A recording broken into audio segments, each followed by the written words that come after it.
Noong November 2023 sa Brazil, may isang dalagita ang umalis ng bahay upang sunduin ang kanyang nakababatang kapatid na babae sa paaralan. Ngunit siya ay naging biktima ng isang madilim na pangyayari.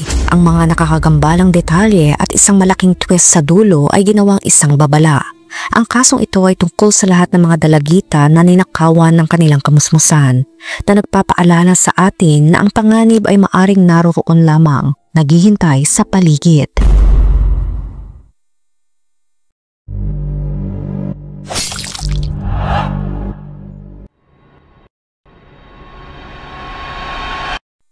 Si Amelia Victoria de Jesus ay 14 years old lamang nang mangyari ang lahat noong November 2023. Nakatira siya kasama ang kanyang mga magulang na sina Christina at William at ang kanyang dalawang kapatid, isang mas matanda sa kanya at isang bunso. Sila ay nasa Aparecida de Goiânia, isang munisipalidad sa Goiás, Brazil na may humigit kumulang 550,000 na naninirahan. Ipinagmamalaki ng mga magulang ni Amelia ang kanilang anak na babae dahil siya ay isang dalagita na minamahal ng lahat. Bukod sa pagkuha ng matataas na marka sa paaralan, siya ay masayahin, mapagmahal at mapaglaro. Ang pamilya ay napakatatag, lalo na ang magkakapatid na palaging naglalaro na magkasama, at lahat sila ay mahusay ang pagpapalaki, kalmado at hindi nagbibigay ng problema sa kanilang mga magulang. Si Amelia ay nakatira kasama ang kanyang pamilya sa loob ng 5 years. Ito'y sa Jardim Esplanada sa Aparecida de Goiânia. Matapos ibenta ang bahay na kanilang inuupahan, kinailangan nilang lumipat sa ibang tirahan na mas malaki at mas malayo sa paaralan na magkakapatid. Pagkatapos ng paglipat, si Amelia na nag-aaral sa Sebastiana Camilo School ay araw-araw na sinusundo ang kanyang 9 years old na kapatid na babae gamit ang bisikleta sa Benovita Guimarães Municipal School. Ang pangarap ni Amelia ay maging isang veterinaryo dahil mahal niya ang mga hayop. At makikita natin ito sa iba't ibang larawan niya kasama ang mga aso at pusa. Ikinuwento ng kanyang ina na tuwing nakakakita ang kanyang anak ng anumang inabandonang hayop, dinadala niya ito sa bahay upang alagaan at bigyan ng pagmamahal. Sinabi pa nga ng kanyang ama sa kanyang anak na maging doktor at hinikayat siyang alagaan ang mga tao. Ngunit palaging nauunawaan ni Amelia na ang mga hayop ay mas maamo kaysa sa mga tao na isang masamang uri. Palaging inaalagaan ni Amelia at ng kanyang dalawang kapatid ang isa't isa at inilarawan ng pamilya ang dalagita bilang isang hulog ng langit, napakamapagmahal, may magandang ngiti at napakamapagkumbaba. Noong November 30, 2023, dapat sana ay isa pang normal na araw sa buhay ni Amelia. Umalis siya ng bahay upang sunduin ang kanyang kapatid na babae sa paaralan noong hapon. Gayunpaman, ang ruta na karaniwang binabagtas si Amelia gamit ang bisikleta ay kanyang nilakad dahil sa nasira ang kanyang bisikleta. Nang umalis siya ng bahay, sinabi niya sa kanyang tiyahin na hindi niya dadalhin ang kanyang cellphone dahil umuulan. Ngunit hindi nag-alala ang pamilya dahil 3 buwan na niyang dinadaanan ang rutang iyon at hindi pa siya nagkakaroon ng problema. Gayunpaman, lumipas ang ilang oras ay hindi pa rin bumabalik si Amelia sa bahay kasama ang kanyang kapatid. Nagsimulang mag-alala ang pamilya nang tumawag ang bunso mula sa paaralan at sinabing hindi dumating si Amelia upang sunduin siya. Nang malaman ng punong guro ng paaralan ang kakaibang pagkawala, pinayuhan niya ang mga magulang na ingatan ng kanilang mga anak dahil noong mga nakaraang linggo isang hindi kilalang lalaki ang naglilibot sa paaralan. Dahil dito, nakipag-ugnayan pa nga ang mga magulang ni Amelia sa mga school van or school service van upang ihatid ang kanilang mga anak na babae. Nag-alala sa kaligtasan ng mga dalagita, ngunit sa kasamaang palad, huli na ang lahat. Agad na naunawaan ng mga kamag-anak na maaring may nangyari kay Amelia. Kaya inulit nila ang buong ruta na karaniwang tinatahak ng dalagita. Tumawag sa ilang kaibigan niya at humingi pa ng mga kuha ng CCTV mula sa rutang dinaanan niya. Dahil hindi na bumalik si Amelia sa bahay, ito'y pinagbigay alam ng pamilya sa pulisya at sinimula ng mga otoridad ang paghahanap. Ayon sa mga kamag-anak, hindi rebeldeng bata si Amelia at walang dahilan para tumakas. Lumipas ang isang araw at ang pamilya ng batang babae ay lubos na desperado na. Naghahanap sa gitna ng mga damuhan at sinisigaw ang pangalan ng teenager. Sa isang panayam, humingi ng tulong ang mga magulang ni Amelia upang mahanap ang kanilang anak na babae at umaasa pa rin silang matagpuan siyang buhay. Sinabi nilang sila ay labis na nababagabag at wala nang ganang mabuhay o magtrabaho hanggat hindi nila nakikita ang kanilang anak. Habang isinasagawa ang paghahanap, nakuha na ng mga pulis ang mga kuha ng CCTV mula sa rutang karaniwang tinatahak ni Amelia. Sa pagbabalik tanaw sa kanyang mga huling hakbang sa mga video, ipinapakita na si Amelia ay naglalakad sa lansangan bago siya nawala noong November 30. Umalis siya sa K3 Street ng 4:36 ng hapon, dumaan sa harap ng isang panaderya ilang minuto pagkatapos. Tumawid siya sa isang rotonda at ng bandang 4:50 nakuhanan siyang dumadaan sa isang istasyon ng gasolina. Hanggang doon, ang ruta ay pareho sa ginagawa niya araw-araw. Gayunpaman, ang huling video ng teenager ay noong 4:57 nang dumaan siya sa Arminda Pratt Street at pagkatapos nito hindi na siya nakita. At wala nang ibang video niya na naglalakad pa sa mga lansangan. Ang lugar kung saan siya huling nakuhanan ay 10 minutong lakad na lamang mula sa paaralan ng kanyang nakababatang kapatid na babae. Sinimula ng mga militar ang paghahanap sa Dalagitag gamit ang siyam na grupo ng mga bumbero at suporta na may mga asong tagapaghanap.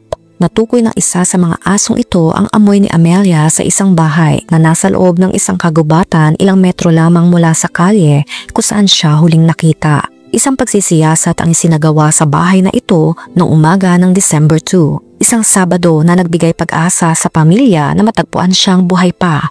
Gayunpaman ang araw ding iyon noong hapon, 2 araw pagkatapos ng pagkawala. Iniulat ng mga residente ng Park Rayala sa Presida de Guanya sa pulisya na isang kotse ang nag-iwan ng isang labi ng babae sa bangketa ng isang kalye. Nang dumating ang pulisya, napansin nila ang pagkakahawig ng labi sa mga larawan ng nawawalang bata. Kaya pumunta ang kanyang ama sa lugar at kinilala ang mga damit na suot ng kanyang anak.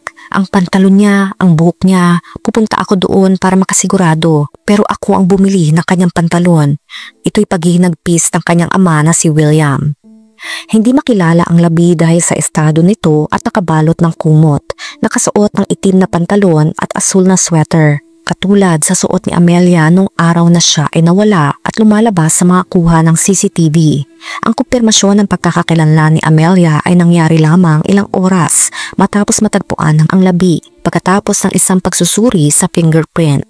Lubos na nawasak ang pamilya ni Amelia at nang matuklasan nila ang trahedyang kinahinatnan ng dalagita na sinasabing kinuha sa kanila ang kanilang pinakamahalagang kayamanan.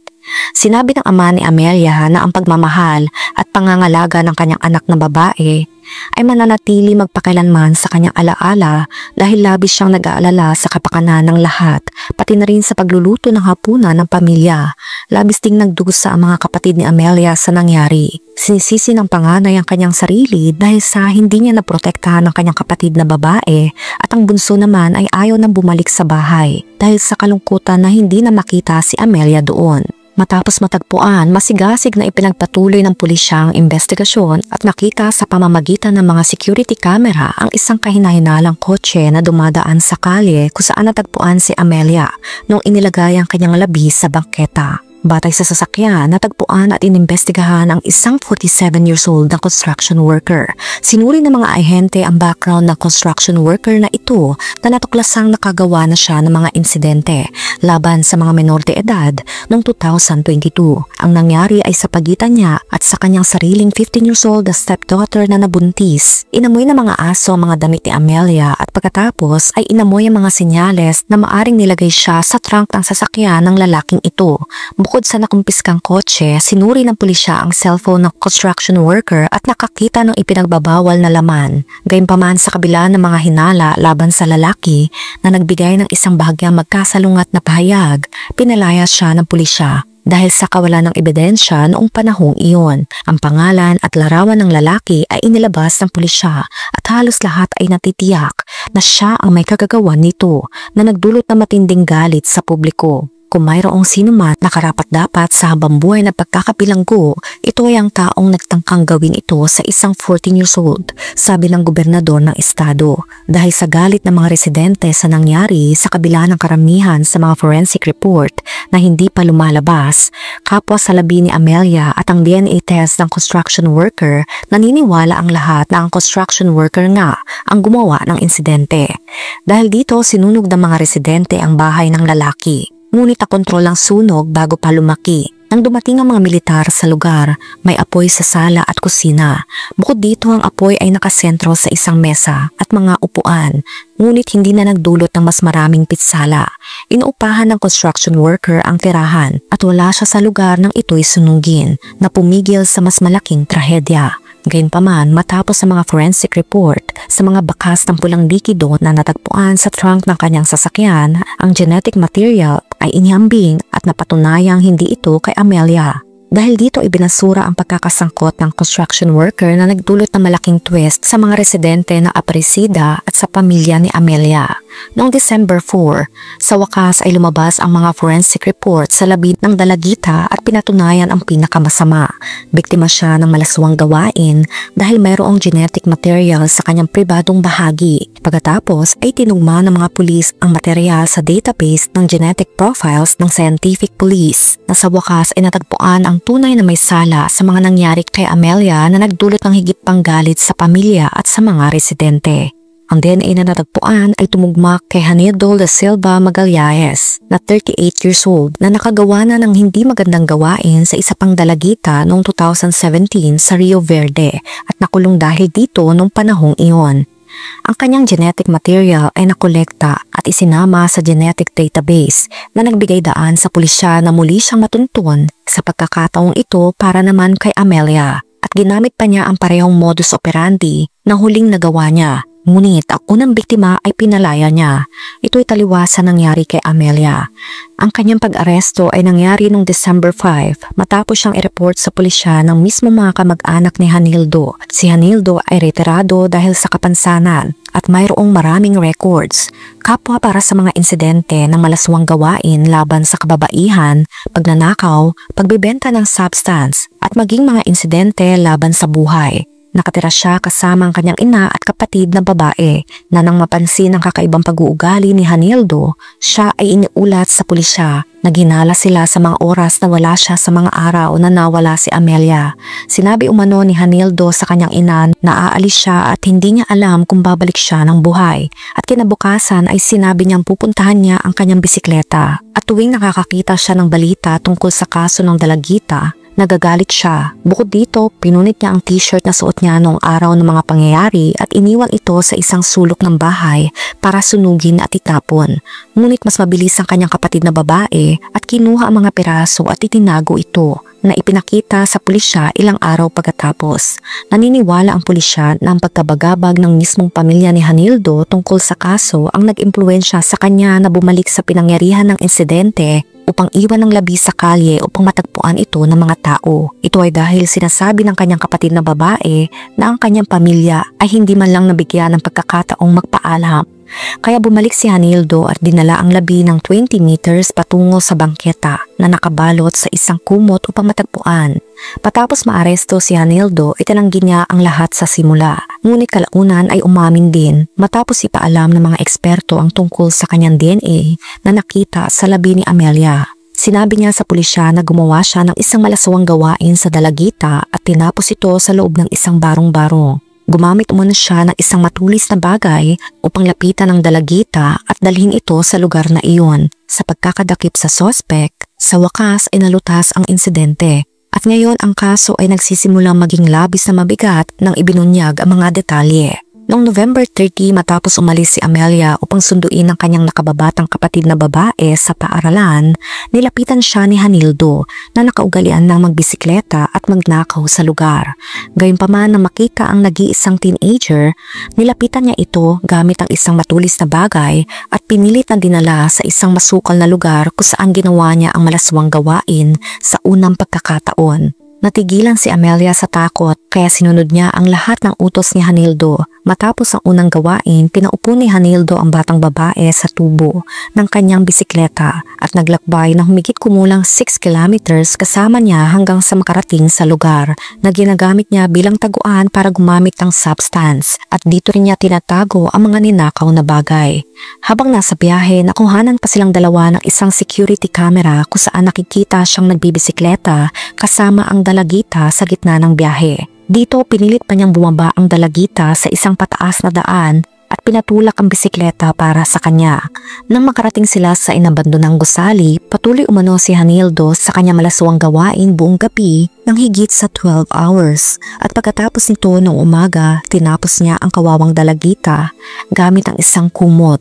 Pinipigilan ng kanyang mga daanan ng hangin.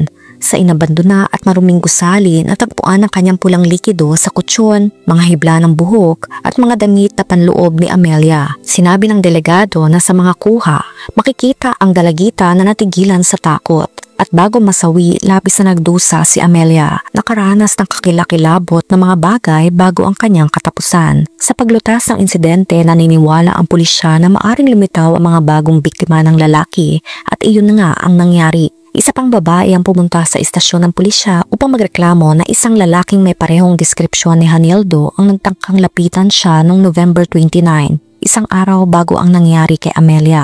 Ang lugar ng paglapit sa kanya ay nangyari sa parehong kapitbahayan ng kaso ni Amelia at ginamit ni Hanildo ang parehong modus. Pinilit ang biktima na umupo sa harap ng bisikleta at dadalhin niya ito sa inabandonang gusali.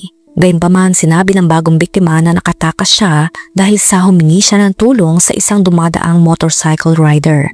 Noong December 13, kinasuhan si Hanildo ng public ministry para sa mga insidente laban kay Amelia na triple qualified dahil sa kalupitan, ambush at theft.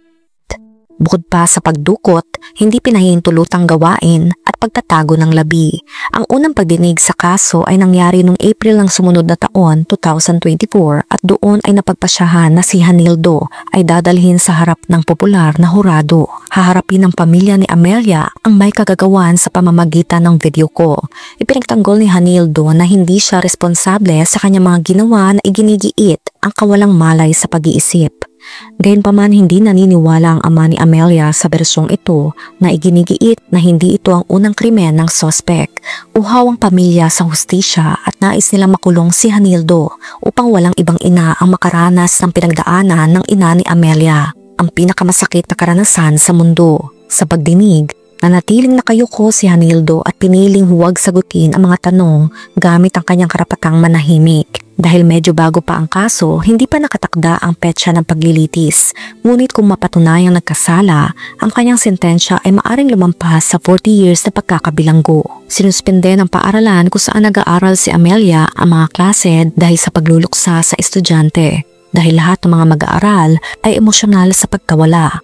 Isang panalangin ang ginawa sa quadrangle ng paaralan at pagkatapos ay sinagawa ang isang marcha kung saan ang mga tao ay nakasuot ng puting t-shirt at nagtataas ng mga karatula na humihingi ng hustisya. Si Amelia ay nilibing sa Jardim de Paz Cemetery at ang seremonya ay isang napaka-emosyonal na sandali dahil habang inililibing, isang bahaghari ang lumitaw sa langit sa mismong sandali ng libing. Para sa pamilya, ang pangyayaring ito ay isang banal na senyales na ang kanilang anak na babae ay payapa at nasa piling na ng Diyos. Sabi ng ina, "Salamat Jesus sa pagiging narito sa napakalungkot na sandaling ito at naway ang kasamaan sa mundong ito ay tuluyang magwakas." Si Amelia Victoria de Jesus ay isa pang biktima ng femicide na nakakalungkot man ay tila karaniwan nang nangyayari sa Brazil. At as of recording, wala pang pag-unlad sa kaso ni Amelia.